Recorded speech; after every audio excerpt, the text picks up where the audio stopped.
from a candidate. And some of these elections that we have been having, be it the county elections or the national elections, where we have the difference in votes, probably not exceeding 1,000 or 2,000, then you will establish that a deliberate difference of about five votes from every polling station. When someone's votes are being subtracted from every polling station, then this is likely to affect the outcome of the whole election.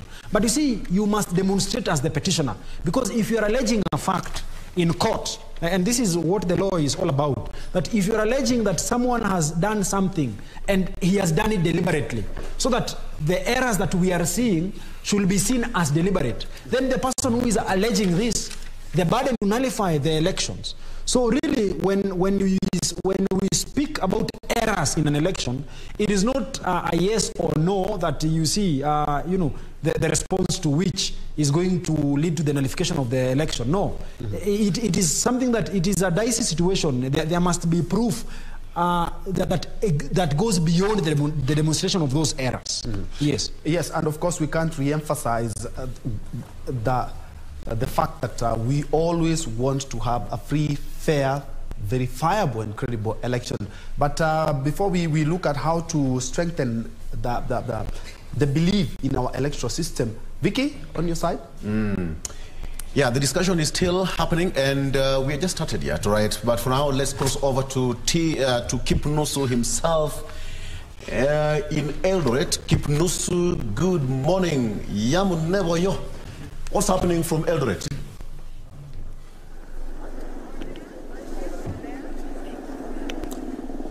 A very good morning to you, Bento Njue and Victor Olo there at the broadcasting house. Yes, coming to you live from Wasingishu County. This is the political bedrock of the president-elect and the deputy president of the Republic of Kenya, William Samoei Arap Ruto.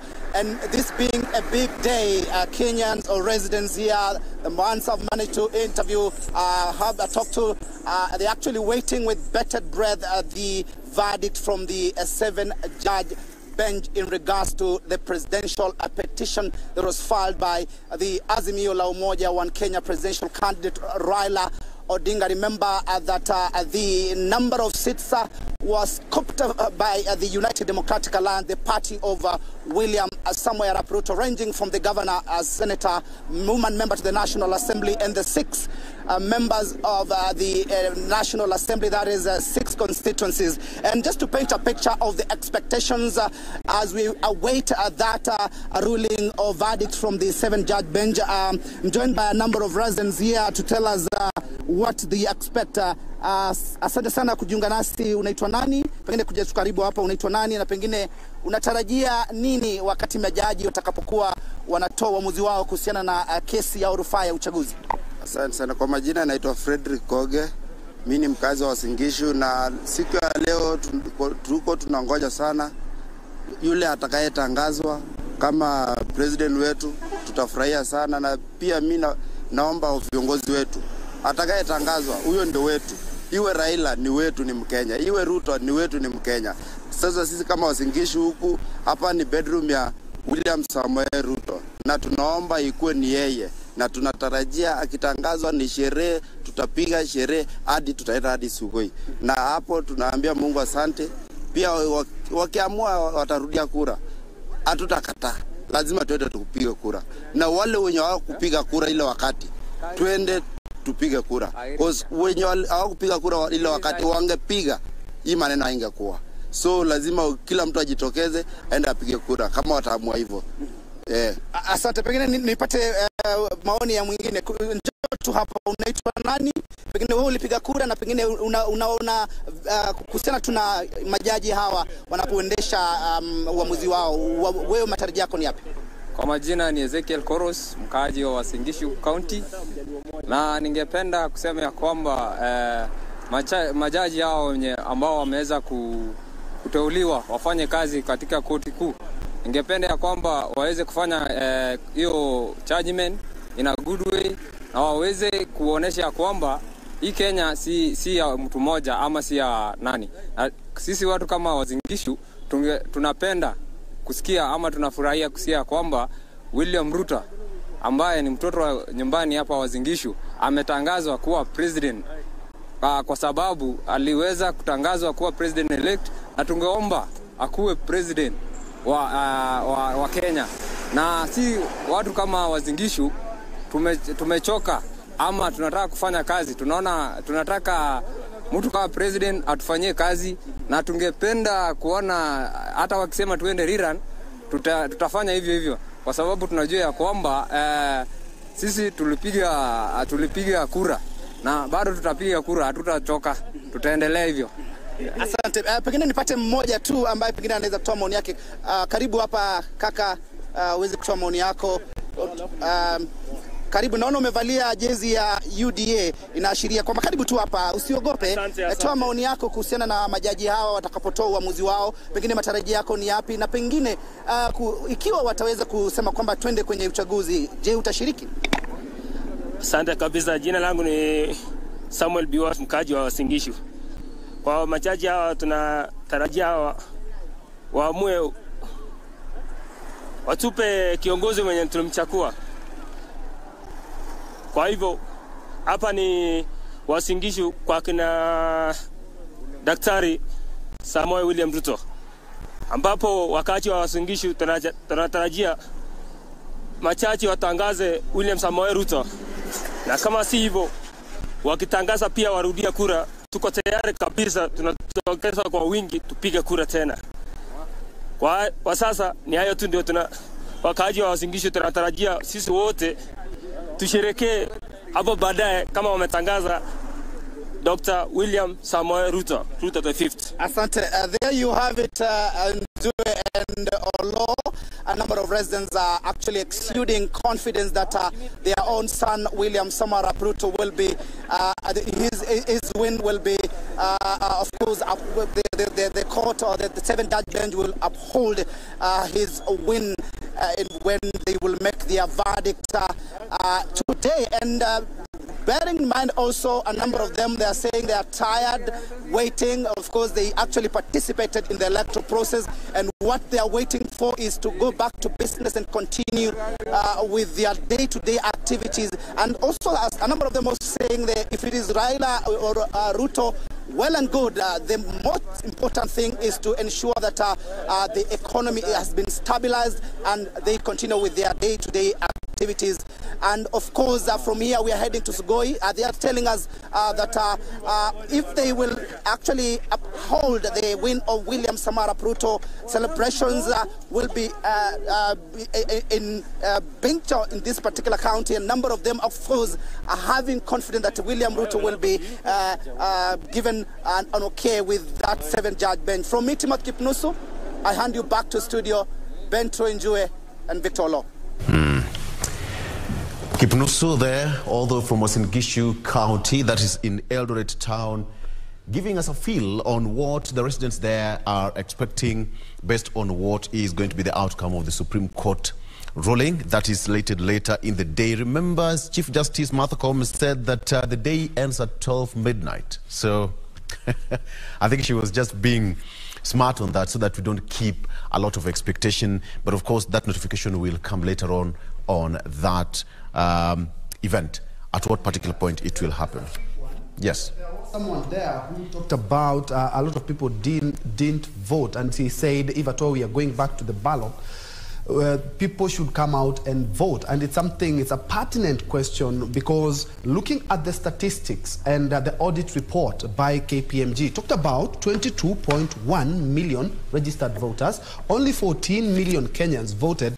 That gives you about 8 million Kenyans who didn't go to the ballot for one reason or another. Just trying to underscore how voter turnout affected the outcome of this election. And perhaps to say what he exactly said is that if at all people did go out and voted, maybe we wouldn't have been at the Supreme Court. Perhaps we can engage Maina on the same. I really don't think the lack of these people to turn up, the 5 million people, is it 5? Or 8? 7 million. Actually, it's 8. The 8 million people who didn't turn up to vote, really would have changed the matrix in regards to people going to Supreme Court or not. The question at the Supreme Court is not really the issue of the turnout per se, but really the outcome and also the process of how the things were. That is the most critical issue that is at the Supreme Court. But be that as it may, the fact that 8 million people didn't turn out to vote actually behoves on the next president or the 5th president of the Republic of Kenya, that none of the 2 presidential candidates was able to be over the 8 million mark that didn't turn out to vote. And that actually underpins the level of dissatisfaction of the Kenyan Republic in the current systems of our governance. And it is a huge responsibility that the 5th president is going to carry, that there is a level of distrust amongst the people. There is a level of indifference amongst the people in regards to the conduct of our governance and leadership system in our country. So the next president has really to build that level of public confidence and trust in the governance system and the processes that we have as a country. The issue that is at Supreme Court, as I also want to say, is that it's about the outcome, the process. Did it attain the Article 138 of the transparency and the free and the verifiable process that is envisaged in our Constitution? That is the big question in the Supreme Court. And I think and I believe that we have seasoned judges. We have a seasoned Supreme Court that is going to deliver a verdict that is going to really move our country forward. I want to underpin this, that the verdict that is going to be delivered today is final and binding, and it is going to offer direction that our country is going to take moving forward. All right. Okay. Before we continue that, there was so many, actually 9 key areas that the Supreme Court should be tackling. Yes. Looking at in making their judgment today. Yes. One of them is whether the technology deployed by IBC in the elections met the standards of integrity, verifiability, security, and transparency to guarantee accurate and verifiable results. Now, this one goes back to the issue of process, the system. But then when you look at the system, the same system was also an issue of concern in 2017. Yes. So, are we getting it right, or should we go back to the old system that we used to do without the system? You see, Victor, and I've said here in a previous interview we were with Enjoy, and I said that honestly, on our 21st century, we cannot be conducting the business of 20th and 19th century way of voting. We need to adopt, we need to embrace technology, and make it better. And make it better. To a large extent, this election was manual. The transmission was, actually the voting, the registration of voters was manual. The voting was manual. The transmission was also manual. The announcement of election and declaration was manual. We are yet to adopt, or we are yet to embrace technology in our electoral system.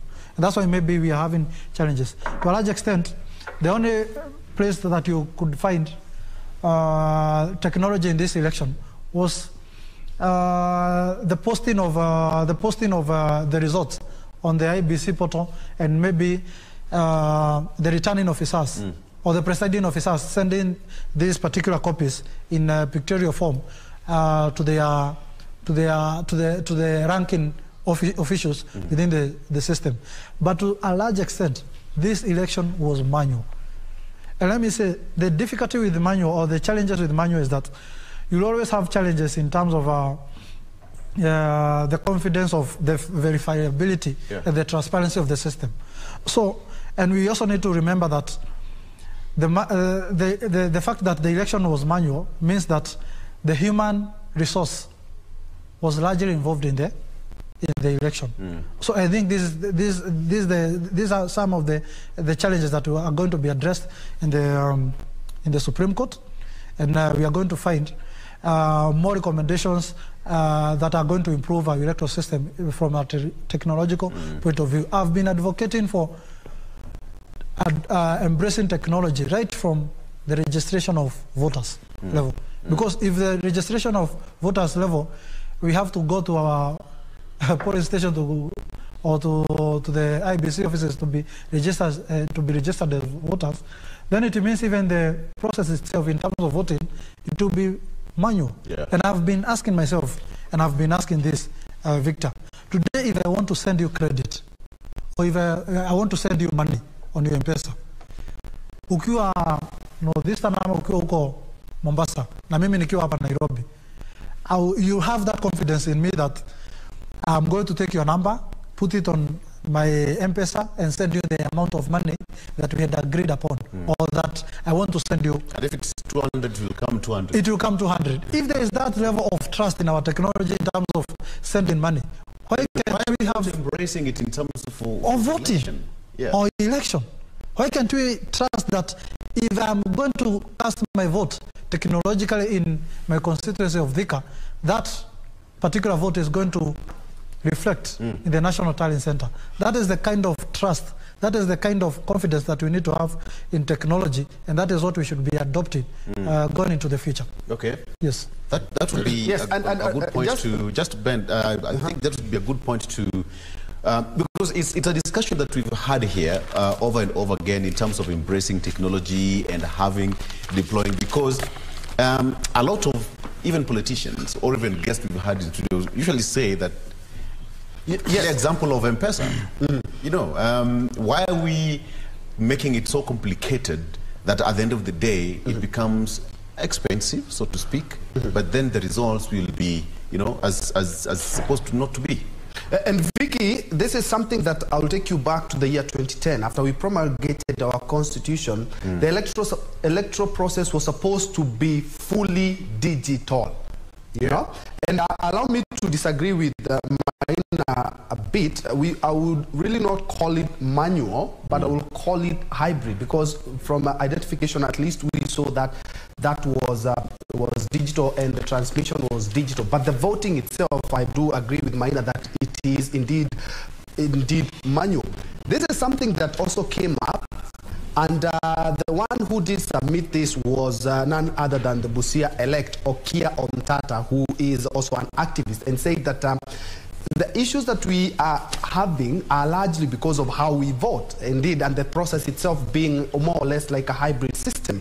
And he raised this on two issues. One, we do not have a digital footprint. So as we are following it up to know exactly the truth of where everything lied to when we did the election, there's also the question of the presidential petition. He said, if at all we had a digital election, 14 days are more than sufficient to conclude this petition. But unfortunately, we are still 10 years after we started using the new constitution. We're still doing everything manual, and this not only because of the cost, as Maina has talked about, is that we do not have any footprints that we can follow up to know exactly where we did go wrong. And allow me now to bring in a constitutional lawyer. Thanks so much indeed for making time, Gibson Gisore. We have been analyzing since when we started these elections and up to now. The digital footprint is the one that we're talking about, and you saw the submissions by Okia Mtata talking about we could have at least reduced a lot of the issues if we embrace the constitution, which envisaged that we should be only on digital platform when it comes to matters election. Thank you, Bento, and thank you for inviting me. Indeed, today is the day. We have to say that we have to know what it is for us as Kenyans. And I say as Kenyans deliberately, because people tend to assume that it's about the two people who are fighting it out in court. It's not about them. It's about Kenyans. Because at the end of the day, it's strengthening our democracy and trying to decide which way do we go from here. Remember, 2027 is around the corner. We'll be politicking during this process, and we might be back to this particular quarter again. So it's important that we be able to sit it out and be able to decide which way we want our democracy to be run. So on the question you've asked is very important in that we envisaged a situation whereby we needed to have an electronic process. But at the end of the day, we did get that. As to who to blame, the question is out there. The IBC has been pointed out, whether they delivered a credible election in terms of technology. And that's where technology was one of the big issues as submitted by Kiyob Tata's petition.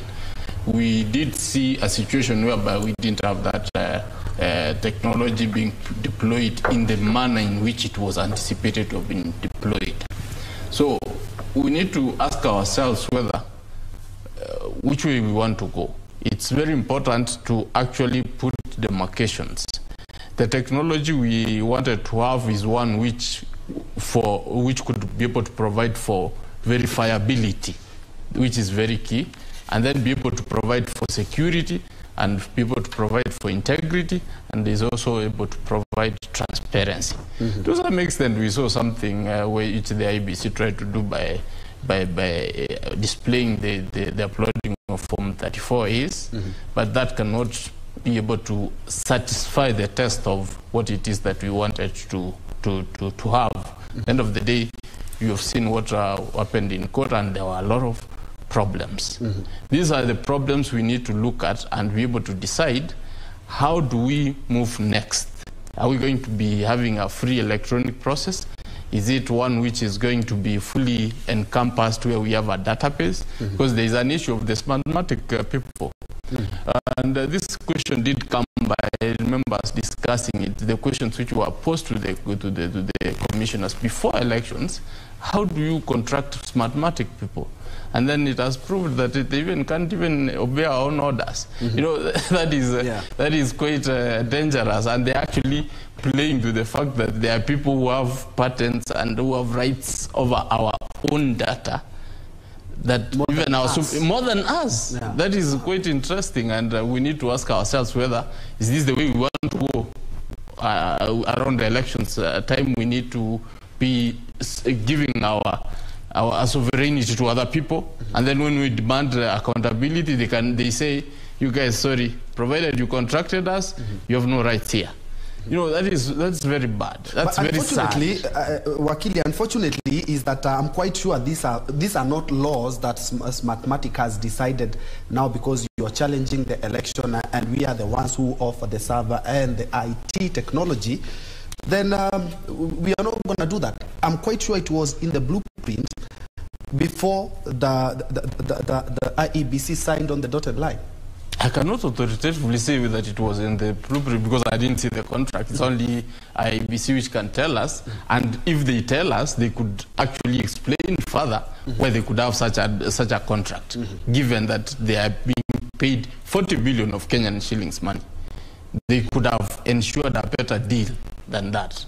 Either they are sleeping or they were just out to doing us and ensure that they lose the money and do not conduct a verifiable, transparent and secure election as we had anticipated. So that's a very big question which we are going to look into, especially how the court is going to go about it, because when the petition came on forth, I really welcomed it, because I wanted to see some of these issues being debated out, and then we come up with that decision. Remember, the 2017 one made this election to be a bit transparent, but we need to push the pardon further so that we can be able to have a process which we can be able to trust. Remember, integrity is very important, and the aspect of transparency. If I can't trust that you are doing the right thing and I've given you my money, I will not do business with you next time.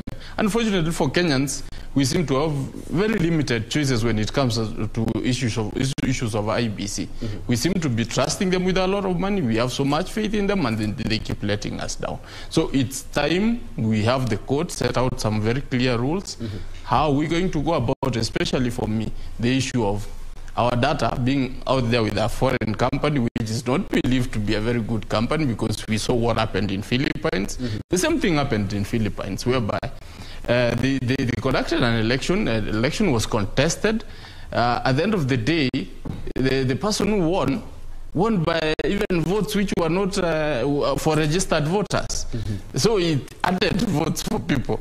And when they were asked by the courts, actually tell us how you arrived at this, they said the same thing. I don't know how IBC could not have seen this before. And this question was posed to the chairman and the CEO. Actually, the CEO gave a very interesting answer, saying, you know, I'm not aware of those things. You are just raising them now. From then on, even never did anything. And then we're here now. So it had to take the Parliament of Philippines to actually go and do a proper audit after. But then you have a president who has been voted in by some smart people from Venezuela.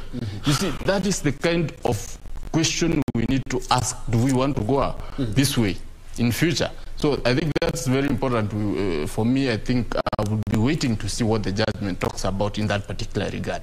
I'll be coming to you, Wambui, in a short while, so that we may put this matter to rest. But to you, Maina, looking at what Okia Omtata also said is that, of course, we do not have time, and the more that we do these things manually or hybrid, the more we have issues raised. And even raised an issue asking the judges, you know, we are talking about 14 days to conclude this petition. You have 3 days to listen to this petition. And looking at the timelines that the judges gave in their first ruling they gave before they had the petition, is that time was of essence. We have donated time.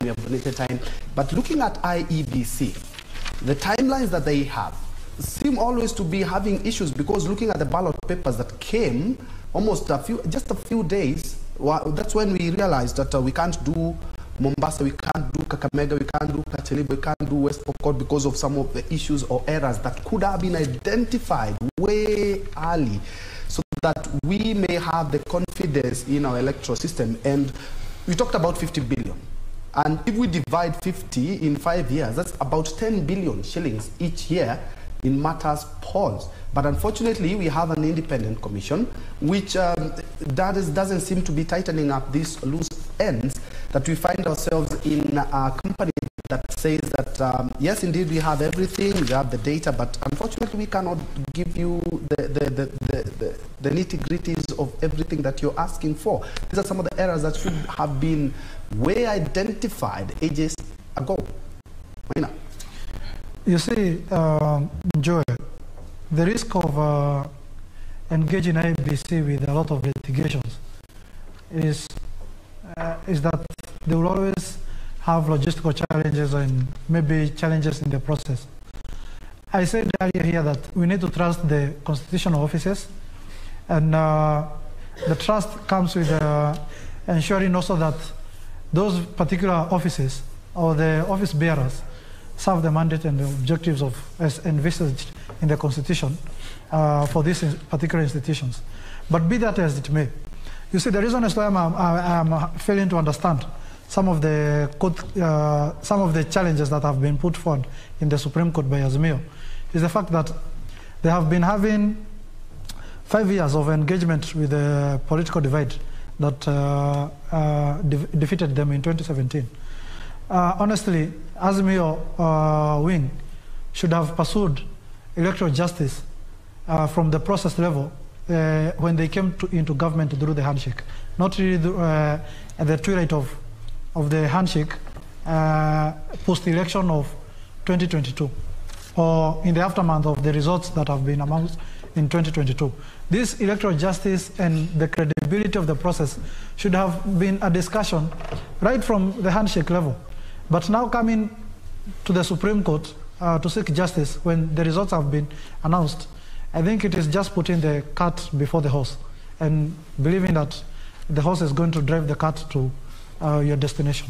All right. From my understanding, this election was largely manual, and I've said that the voting, the compilation of the results, the announcement, the declaration has been largely manual. The only challenge we can be having with this particular election was at the polling station, because the server was not really at the portal. The server was not really held by the IBC. The server was the polling station. That's where the secret of this election is, the polling station and the IBC portal. And the compilation or the verification was what has been produced or what has been announced at the polling station level vis-a-vis what has been uploaded at the IEBC portal. And that is the kind of process that was going on in the Bomas. The returning officers, as they were submitting their Form 34 is, it was, or the Form 34Bs, they were verified vis-a-vis what has been uploaded on the IBC portal. So we can't really be complaining each and every other time when it is upon us as political actors to have put up credible agents to go and ensure that the process is good from the announcement level, and it also, as a political actors, to ensure that the people that we have designated as the liaison officers. I remember when the presidential candidates, they were submitting their presidential papers, they proposed 3 individuals, each from political parties, to be the liaison officers between them as the presidential candidates and the IEBC. Those liaison officers should be the people who should have been the people who are putting the IEBC up to task, not really coming after the results have been announced. Okay, even as you speak, those are live images coming from the Supreme Court. Of course, security is of the essence here. Remember, certain roads are closed, and you have to get alternative routes for you to maneuver. Those are security personnel there, men in blue, so to speak. This must be around Milimani, and even the journalists are not spared. They have to go the frisking process just to ascertain that only only people who are allowed to be inside the Supreme Court get access to the court and its precincts, so to speak. And of course, security is quite tight over there. Only the security, press, and any other person who is allowed to be there will be allowed to access this particular place. And I believe any of you can come in, Wakili Gisore. This is quite important in terms of the intensity of this kind of ruling that, the country is eagerly awaiting. Gisore, perhaps, what did you make of this?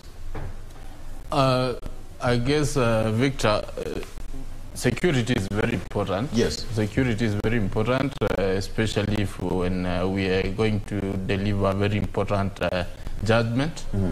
And I think it's also incumbent upon the security forces, yes, to see to it that we don't end up having a disaster, especially somebody being injured or somebody being hurt. That is why, because the decision which is likely to come is either going to go 2 ways. There are people who are going to feel that it didn't go their way, and there are people who are going to rejoice. So whichever way it goes, you will want to anticipate some kind of actions or reactions. That is why I think they are trying to put a barrier so that the judges also need their security to feel comfortable to give the ruling. Remember, previously this has been done from the Supreme Court, but I think because of the security around the Supreme Court, the Milimani court is a bit more secure because it's quite barricaded, and even you saw some advocates sweating it out in the chambers, because even the room they were using is right in the middle of the court premises. So the circulation of air might have been an issue. So you shouldn't blame people for sweating it out. So I think it's just because to provide enough security and to ensure that the judges are comfortable to give the ruling or the judgment, and the people but out there course, cannot be but of course, even as you speak about the security. Gentlemen, allow me to just interject. I think we have some developing news. Is that they have given what we have been waiting for, that is the notice on the judgment, because they've talked about the Raila Amolo Odinga and 6 others petitioners and William Ruto and 10 others as respondents. Take notice that the judgment in this petition will be delivered Monday the 5th day of September, that is today at 12 noon at the Supreme Court of Kenya, Milimani Law Court. Again, is that the Apex Court has issued what we have been waiting for, that is a notice on the judgment because that is exactly what the CJ talked about when they convened. The last time they convened is that they were going to give a notice to deliver the judgment. So it's going to be taking place at exactly noon, and as you've seen is that the roads are already calmed off. I can tell you because I do report at the courts, and this is one of the routes that is quite busy, bearing in mind that there are so many government offices there and ministries as well. But as you can see, no vehicles whatsoever, other than 1 or 2 vehicles, maybe bringing in journalists, maybe bringing in some of the advocates in the case, but largely the roads are empty, a few people here and there, because the government has talked about if you don't have any issue whatsoever around the Supreme Court, kindly don't get to that route. Wamboi? I begin first by highlighting, I think it's grammatically wrong to say 12 noon. I don't noon. Yes, it should be. It's noon. Thanks for that. 12. And I think this is an indication that is coming even from the courts. Yeah, actually. Yes. You've just read what has been written in the notice. Yes. So that when we say if it's noon, it's noon. Yes. So really, yes. I think the indication is quite timely. It's important that we are guided by time. Mm-hmm. Time usually is the enemy. And I mean, people have engagements. Mm-hmm. And even you people who are doing these broadcasts, you need to be well guided on the timing so that you get it properly or you get it right. And then again, one thing that I must highlight, and this perhaps comes after what Mr. Maina has said, who is sitting on the other side of the studio. I think we agree to some extent on certain issues, but I think he has a very queer way in which he's looking at other issues. And I think it's important that I highlight. Firstly, I agree with him. It is important that we also encourage the use of technology at the last stages of the election, especially when it comes to the voting.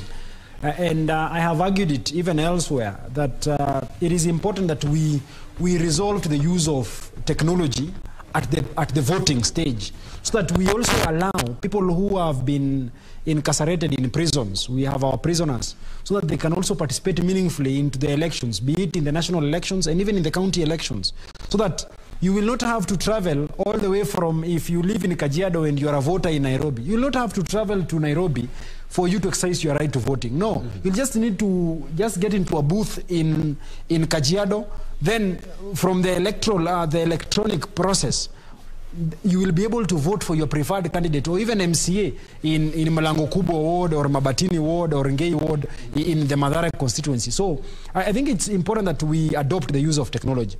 But one thing that at least I think the viewers should understand and hear this is that, well, we have also adopted the use of technology in other forums, but particularly at the time of the registration of voters, we implore the use of technology. We use technology, and we've been seeing it quite often, where we register people using the electronic process. Then there is also the identification of voters, so that when you go to the polling station, and I think this formed the crux of the dispute that we had, on a day to the elections, where the Court of Appeal came out strongly and said that we can only use the manual voter register if we are convinced that you cannot be identified either through the KIMS kit, the alphanumerics have failed. Then, as a last resort, which you must also get a confirmation from the returning officers,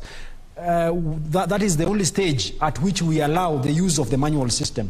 So to a large extent, I think our voting system is electronic, even the transmission of the results. We allow the transmission, the use of the portal, it's electronic. So the only stage that we do not have the use of the technology is at the point of voting. So that is where we have a point of departure, and I think the time is ripe, and as Okia Umtata had submitted before the Supreme Court, the time is ripe that we use technology so that people can be voting from anywhere. Remember, there was also another petition that had been filed by, I think it's Nyokabi, Priscilla Nyokabi or Nyokabi someone. One of the petitioners that were being represented by my senior, Kibe. is that he made a lot of argument, which arguments I think Senior Counsel Ngatia, Fred Ngatia, termed them as very abstract. But I think even if they are abstract or not, I think this is for the Supreme Court to determine. But I think there is a point. Remember, the IBC deployed a number of clerks and a number of returning officers and a number of staffs who are serving the IBC to ensure that we have a free and fair electoral process throughout the country.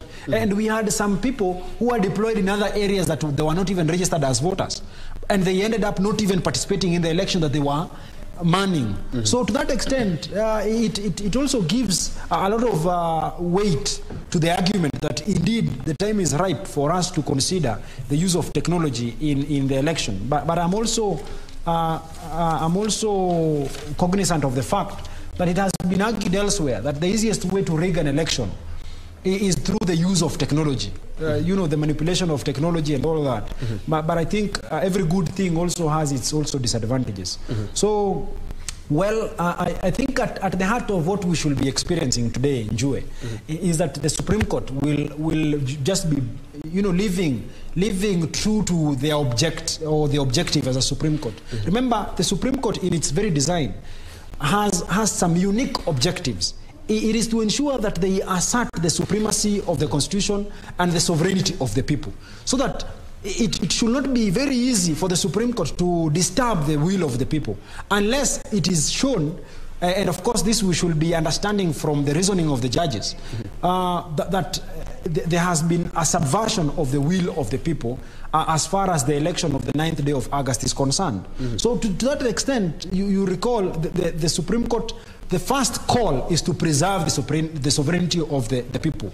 And also is to give us a fair and very assertive interpretation of the Constitution. Remember, it is this court that has the sole responsibility of telling us what the law says, or what we think the law says is actually what the law is saying. So that you've been seeing lawyers reading the same section of the law or the same article of the law, but they have different interpretations. Indeed. Yes, yes. So that you hear learned Professor Githu Muigai telling us when we have different context of the word commission, so that sometimes the word commission might not be meaning the commissioners. I mean, you see, all these fallacious arguments. So we have the judges have an uphill task in trying to decipher that, because we do not have any other people who can do that.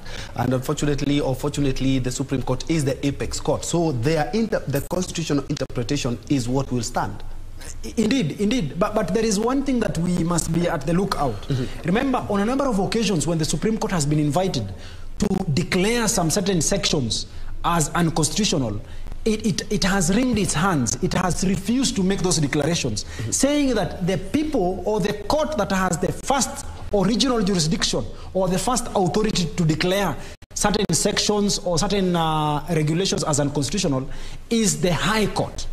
But on other cases, and I think we had a mention of this, there are other cases that the Supreme Court moved at the first instance, has declared some sections as unconstitutional. And particularly speaking, you recall at the wake of or the dawn of the new or the current constitution and the creation of the Supreme Court, we had a special jurisdiction that was created for the Supreme Court, so that judges who had been removed or judges who had resigned because of their conduct in a certain matter, and the disputes had been determined, the Supreme Court had the jurisdiction, going by the previous constitutional, the Supreme Court Act. This is particularly speaking of Section 24, the one that was declared unconstitutional. They had the power to review files of judges who had been removed from office due to misconduct.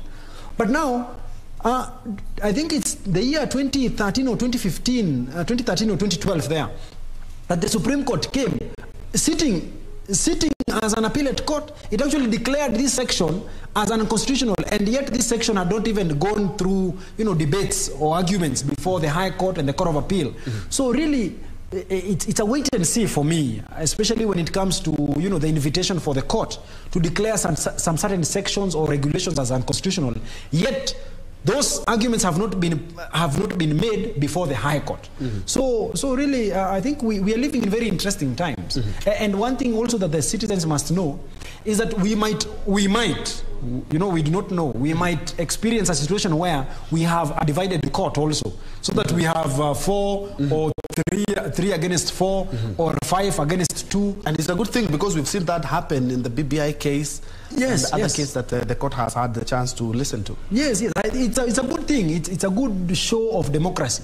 Remember, the value of dissenting opinions when it comes to writing of judgments is that it helps us to decide how to interpret or how to even make amendments and reforms on our laws.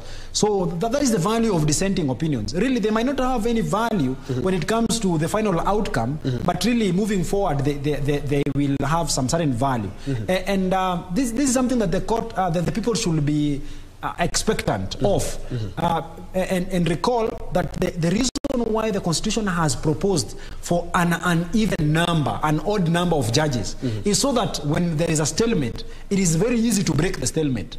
So that when we have 7, I mean, we will likely have either 3 against 4, either 5 against 2, either 6 against 1. So really, and that is the beauty about our constitutional design. Yeah, and of course, a little bit later I would come to Wakili Gesore, and it's a good thing because it's good for Kenyans to understand that yes, indeed, it is a 7-judge bench, but each judge will be writing his or her own determination on the same. And still at the court, because you guys are officers of the court, and it's something that Okia Omtata raised, although it wasn't going to be in the submissions, but he said that, guys, if we have to be doing this digitally, then 14 days are sufficient to hear and determine a presidential petition.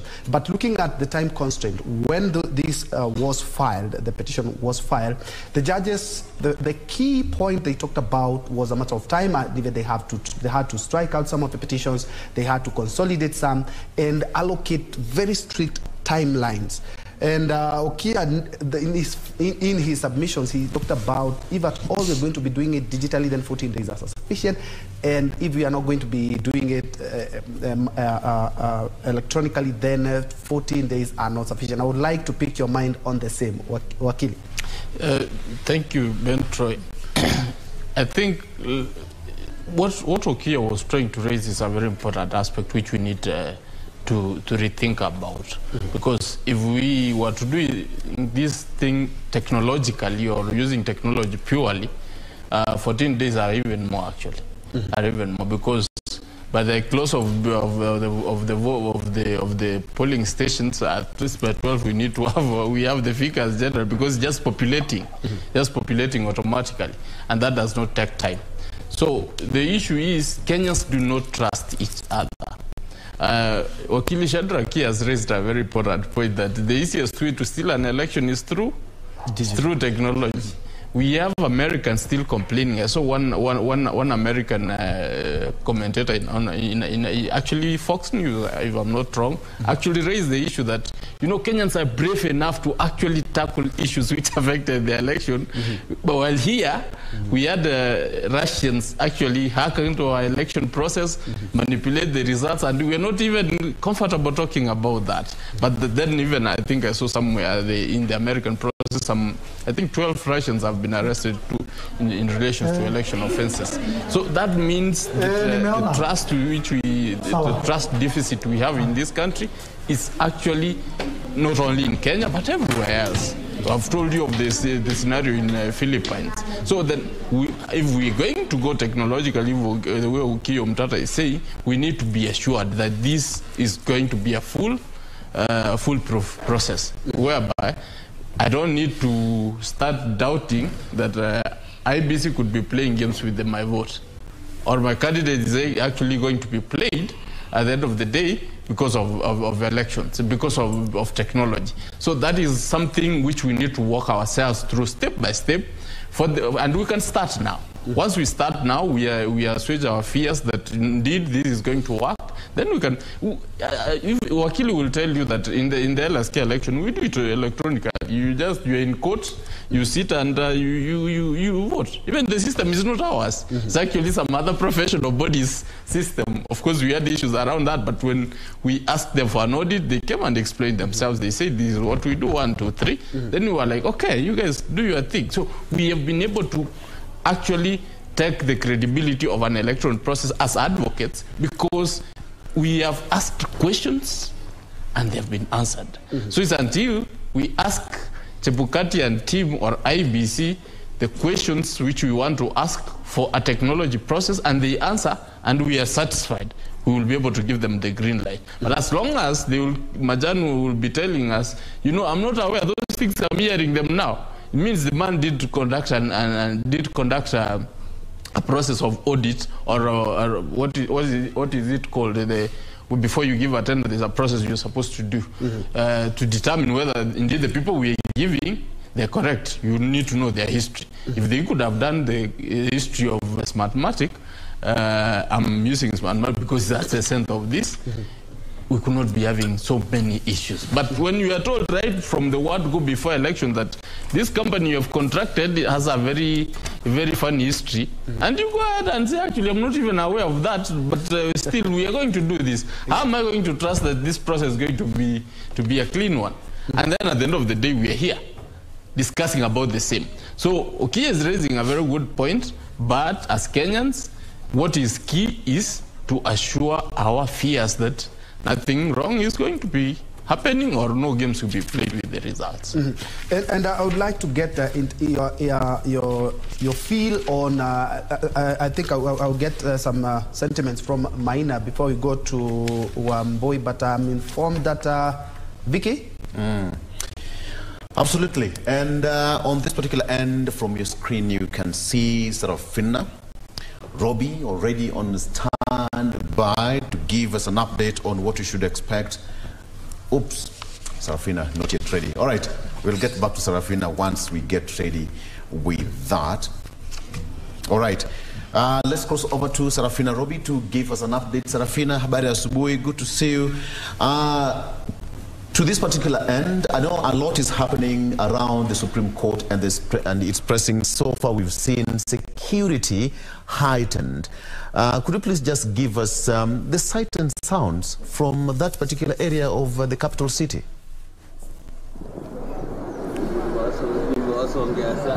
Indeed, a very good morning, Victor and Troy. As you've mentioned, the security around the Milimani Law Courts, where the Supreme Court is expected to deliver its judgment at around 12 noon time, is very heightened, and only a few people are allowed to access this particular place so far. So many roads have been barricaded. So far, to the far end, at the National Library, one is not allowed to get in from that particular place, and also from the roundabout at Integrity Center, all the roads have been closed leading to this particular place, meaning that only a few people the people that have been able to see are mostly lawyers representing different parties, as well as journalists and security officers on standby, just waiting to get to hear how the judgment will be delivered, whether they'll be able to uphold the declared results that are the presidential election results that were declared on the 15th of August, or they'll be able to nullify the results, whether they'll be able to give orders indicating for a retallying of the votes that were cast, given what was expected from the 7 petitions that were consolidated and had in a span of about 3 days. Thereafter, the 7-judge bench led by the Chief Justice Martha Koome retreated to go write the judgment, and therefore, as of today, we expect them at around 12, as they had said that come Monday in the morning, they'll be able to give us a notice indicating when they'll they'll be able to give the judgment, and they've already done that. So at about exactly 12 noon, we'll be set and ready to get to hear the judgment from the 7-judge bench. And what we expect from these judges is that they might give their judgment unanimously, as it was in 2013, or they might choose to focus their judgment on the 9 issues that they had stated out, which included on whether the presidential result or the President-elect William Ruto was able to meet the 50+ as required constitutionally, whether all the regulations in regards to elections were followed, among other issues. So we'll be following up to get to see how they'll be able to make their judgment come 12 noon today, and so that we can get to understand then what will happen, if they'll be able to declare or to uphold the results that had been declared. That means then that the President-elect William Ruto will be sworn in the few coming days. And if they'll be able to nullify the results, then this means that the elections, the presidential elections, will be held in the next 60 days. So that's what you're expecting right now, Victor. The situation is very calm here at the Milimani Law Court, where the Supreme Court is sitting. Back to you. All right. That is Sarafina Robbie there. Sarafina, you've removed your earphones. I would have asked you a question, but you're becoming smart there. All right. Let's cross over to Junei Karisa, who is in Mombasa. Junei, to give us an update as well. Junei, good morning from the coastal city of Mombasa. What is happening down there, Karisa? Good morning, Victor Olo. We are on the streets of Mombasa, and of course, as the country anxiously waits for that verdict to be dispensed, even the residents of Mombasa are also anxious, waiting to see if that decision will favor most of their supporters, the presidential candidates that they were supporting.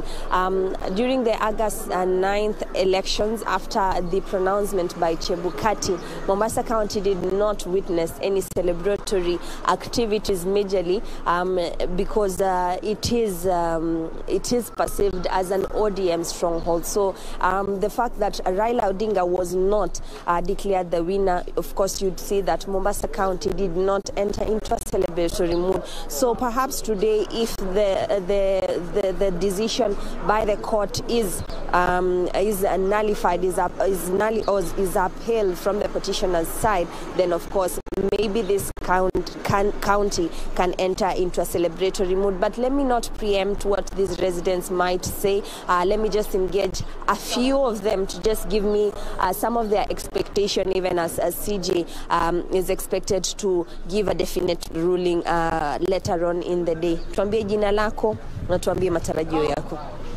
Jina langu ni Rafael Odinga Kaya. Mimi ni mkazi wa Ziwa la Ng'ombe, eneo la Nyali. Sasa hivi naongea jijini Mombasa, Mwembetari. Kwa kusema kweli, tumerespect Supreme Court judges, and more so tumerespect Mama Martha Koome na wale wenzake 6. Sisi katika Mombasa tuko tayari, na our expectation ni kuwa tunataka ile kitu tunaita transparency, accountability, kumaanisha ni ukweli, kwa sababu wao katika court wanajua kila kitu, na wale ni wasomi kutushinda. Kwa hivyo ile kitu tunatarajia ni haki na ukweli, na bila haki na ukweli nchi hii sioni ikienda mahali, kwa sababu kura tulipiga na tulirauka na tulikuwa na ukweli na tulijua mshindi ni nani. Kwa hivyo hata wao wanajua mshindi ni nani. Tunataka mshindi leo ili Kenya iendelee, na bila kutangaza mshindi basi naona kama Kenya inaweza kupasuka, na ikipasuka itapasuka nao watu 7. Hatuombi hayo, lakini kuna vipengele tofauti ambavyo koti itakuwa inaamua. Wewe kama mkaaji, unataka kipengele gani ambacho kiweze kizingatiwa hususan? Manake kuna zile fomu ambazo zilipokuwa pale, kuna maswala ya Chebukati kutofata sheria kulingana na yale matamshi ama kumtawaza kama rais, naibu wa rais William Ruto kama rais mteule. Niambie tu, kuna kipengele kipi ambacho ungeona kingeweza kuangaziwa kikamilifu? Very well. Article 80 bracket 4 inasema iwapo kura imeharibika na tumepata ni yule ameharibu, hakuwa mshindi. Na katika hicho kipengele inasema yule mshindi apewe certificate papo hapo bila kuchelewesha. Kwa hivyo wewe hutaki tuwafanye uchaguzi mwingine? Uchaguzi mwingine italeta vurugu kwa sababu tumetoka kwa corona, uchumi ni ngumu, watoto hata wametushinda, chakula imetushinda kununua. Kwa hivyo hatutaki turudi katika uchaguzi. Yule mshindi awe declared, Kenya endelee mbele. Asante sana, asante mzee. Njoo tu nielezee tu pia wewe, nipe vipengele ambavyo unataka Supreme Court iweze kusema hii leo asubuhi. Angalia tu mbele hivi. Anza na jina lako. Kwa majina naitwa Samuel Okoth Kwama. Mimi kwanza nashukuru Mwenyezi Mungu vile ameleta amani. Tangu tupige kura, peace imeprevail. After peace prevail, tunataka justice. Justice, truth and justice must prevail. Ndio Kenya itapata haki. Na iko wimbo ya taifa inasema haki iwe ngao na mlinzi wetu. Tusicheze na haki yetu. Tulipiga kura, iko vipengele hapo. Kama mshindi itapatikana na Raila Odinga, kuna haja tu renew election. Apewe certificate hapo. Ile Chebukati tupuliwe mbali. Kwisha maneno. Kwa hivyo wewe hutaki uchaguzi mwingine? Hakuna, it's a waste of time and a waste of energy and a waste of resources. Asante sana. Dadi, wewe nieleze tu, je, wewe ni kipengele kipi ambacho pengine ama matarajio yako siku ya leo katika uchaguzi? Mimi yangu ngojea uamuzi wa koti. Kusubiri uamuzi wa koti. Maana ninaamini, nina imani ya kwamba watatoa uamuzi wa busara wa kujiridhisha. Maana nchi na amani, kupitia maombi nchi na amani. Na hakuna vurugu itatokea, maana Mungu yuko juu ya nchi ya Kenya. Ungewaambiaje pengine wa Kenya wanaposubiria? Wa Kenya nawaambia wawe na amani, watulie uamuzi wa koti. Watakapoamua tutaendelea na maisha. Asante sana. Niambie jina lako na pengine matarajio yako hii leo. Mimi kwa majina naitwa Paul Tocho. Matarajio yangu ni kwamba tunatamani kujua uwazi kwa wapi. Hiyo ndio kitu ninatamani sana, tutangaziwe, watuambie ukweli ni wapi na urongo ilikuwa wapi. Na tena najua kwa upande kuna wale wataumia, kuna wale pia watasherekea. Lakini kitu ya kwanza naomba pia tuwe na amani na utulivu na Kenya iendelee. Pengine kuna vipengele kidogo ambavyo vinaweza kuangaziwa wakati koti ambayo itapeana ruling yake. Wewe kama mkaaji ungetaka kipi ambacho kiweze kiangaziwa zaidi kwenye ile ruling ambayo itakuwa inatolewa?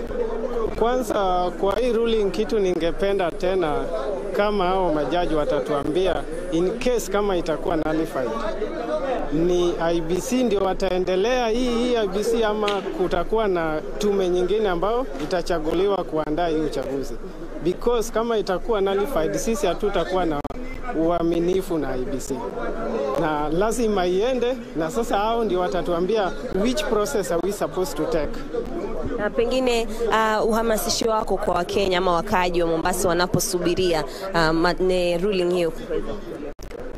Hapa naona kila kitu is stand still. Naona watu wanaongojea, hata ukiangalia maduka zingine watu hawajafungua kwa sababu kila mtu anajua itafanyika saa ngapi. Hata mimi mwenyewe niko hapa na ngoja itakuwa saa ngapi ndio ifanyike. Hapo ndio najua kila kitu itakuwa imechukua nafasi yake.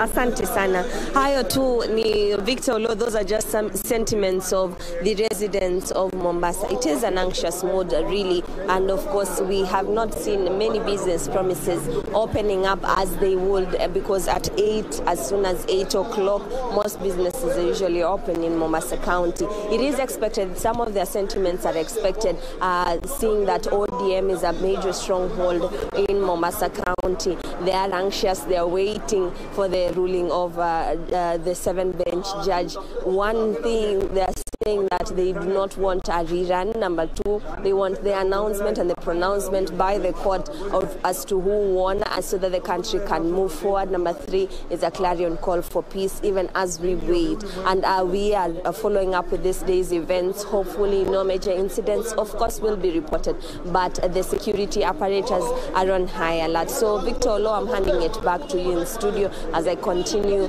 having a cup of tea with the residents of Mombasa on their feel of the Supreme Court ruling.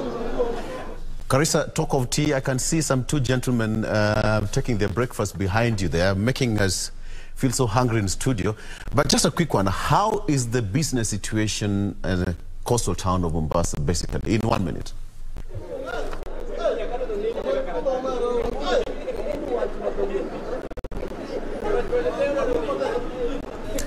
Okay, that is Carissa.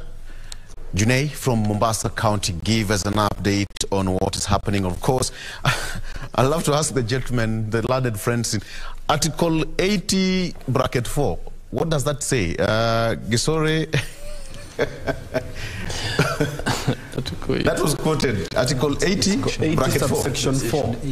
According to him, it was bracket. It's subsection 4. Yes. Because according to me, it talks about integrity, something to do with integrity. Do we even have it in the first place? Victor, I'm not sure which one you're asking, because the one I think which we should be looking at should be the Elections Act, Section 80. Yes. Yes, that one is the one which is talking about the tallying, whereby somebody can be issued with a certificate. Yes. But this is a presidential election. I don't think we should be able to be talking about the Elections Act because we have a constitution which clearly demarcates what a presidential election should be, and should be able to address some of those issues. So if we are going to actually abandon the constitution and start looking at the Elections Act, I think we will be going a step lower.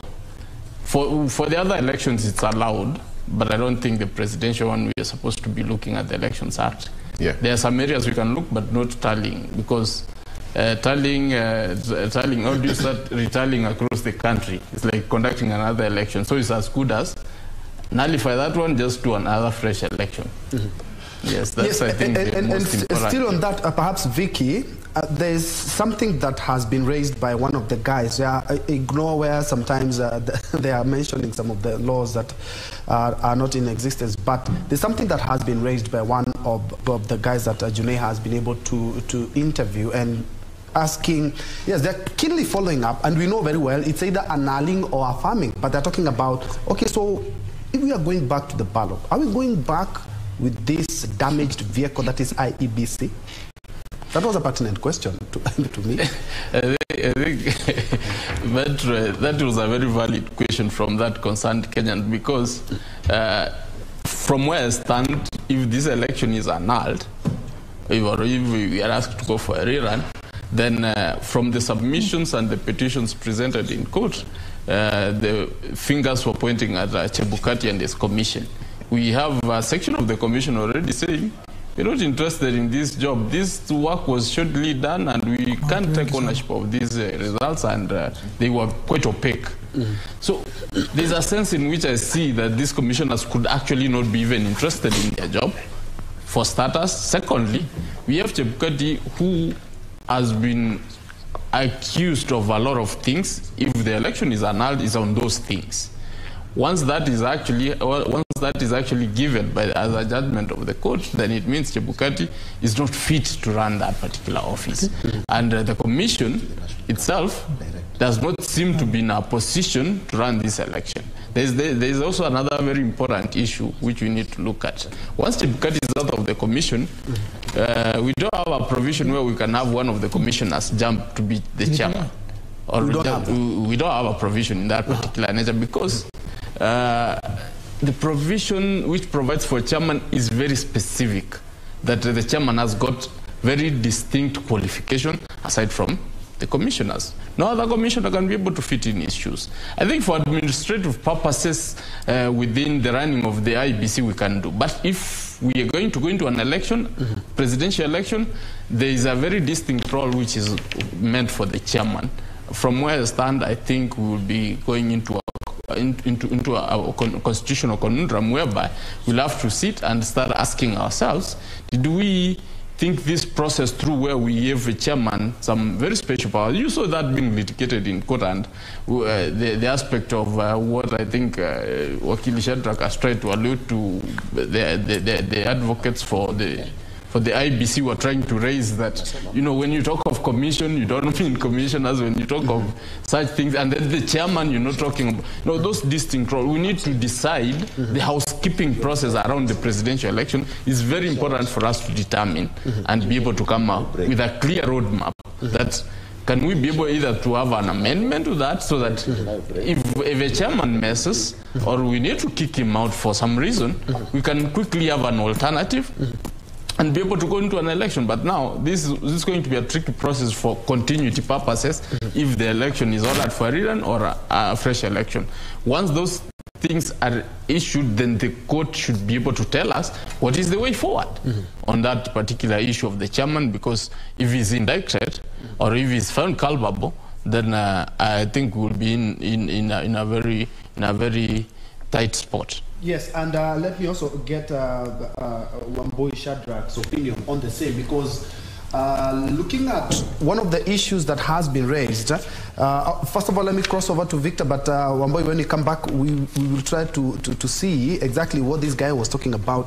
Remember, this is an independent commission, so exactly what happens if at all we are going back to the ballot. Let me first of all cross over to Victor on the other side of the studio.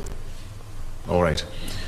Okay, and I think at this particular point, gentlemen, it's always fair to have a very short breather, and then we come back. Director, if we can have that shot of Kisumu on my screen there, we'll be crossing over to Kisumu just immediately after we take a break. But for now, it's a minute, just 2 minutes past 10 a.m.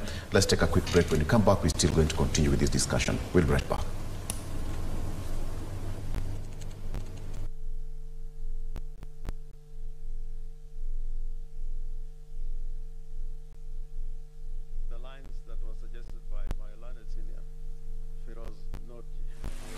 Impunity must be punished. Impunity must be punished.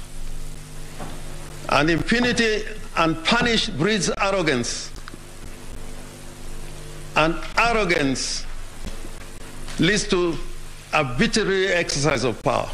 Where it is established that a state officer is subverting the Constitution and the rule of law, the court's hands are not shackled by procedural niceties. This is the beauty of this Wanjico Constitution that we have. It's transformative, and some people say it's a very overused word, but in these circumstances it's ideal and can bite when occasion demands. The toothless bulldog is long dead and buried. Please, Madam Chief Justice and honorable judges of this court, bite and bite for the glory of this court. Once a plumber has fixed your bathroom, that plumber has no business being in your bathroom when you're showering. If you find him at that time, you tell him, get behind me, Satan. Men and women who run for office in this country must accept that it is possible to win.